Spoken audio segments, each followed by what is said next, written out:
मराठा सेवा संघाची संभाजीनगर शहरामधली संत तुकाराम महाराज व्याख्यानमाला ही अनेक वर्षाची परंपरा असलेली व्याख्यानमाला.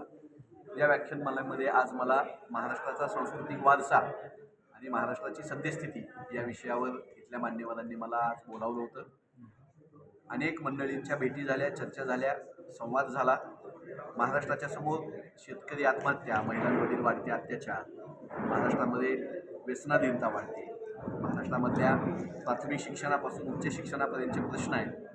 तर या सगळ्यांचा महाराष्ट्राचा सांस्कृतिक समृद्ध जो वारसा आहे तर त्याची आठवण या काळामध्ये आपण सगळ्यांनी केली पाहिजे.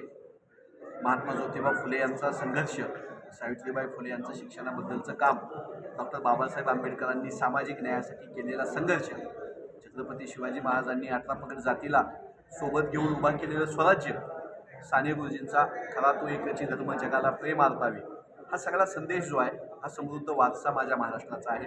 महापुरुषांनी, इथल्या नेत्यांनी आम्हाला तो घालून दिला होता.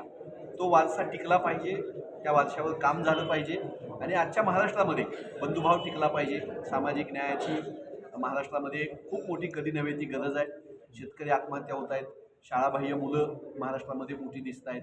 तर ह्या सगळ्यामध्ये एक राजकीय पक्षाचा पदाधिकारी म्हणून, एक व्याख्याता म्हणून, एक युवक कार्यकर्ता म्हणून आणि एक महाराष्ट्राचा छत्रपती शाहू महाराजांच्या, शिवाजी महाराजांच्या व्याख्येतला मराठा म्हणून माझी जबाबदारी आहे की मी सगळ्यांना सोबत घेऊन चाललं पाहिजे, महाराष्ट्रातल्या प्रश्नावर लढलं पाहिजे आणि जे चुकतंय त्याला निर्भयपणे चुकीचं म्हणून सांगितलं पाहिजे.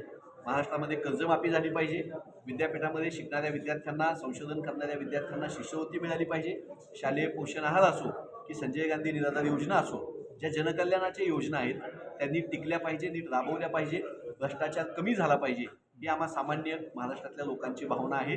तीच मी आज या व्याख्यानमालेमध्ये बोलून दाखवली. संभाजीनगरमधल्या नागरिकांचा मोठा प्रतिसाद होता. सर, आपण मी हनुमंत पवार.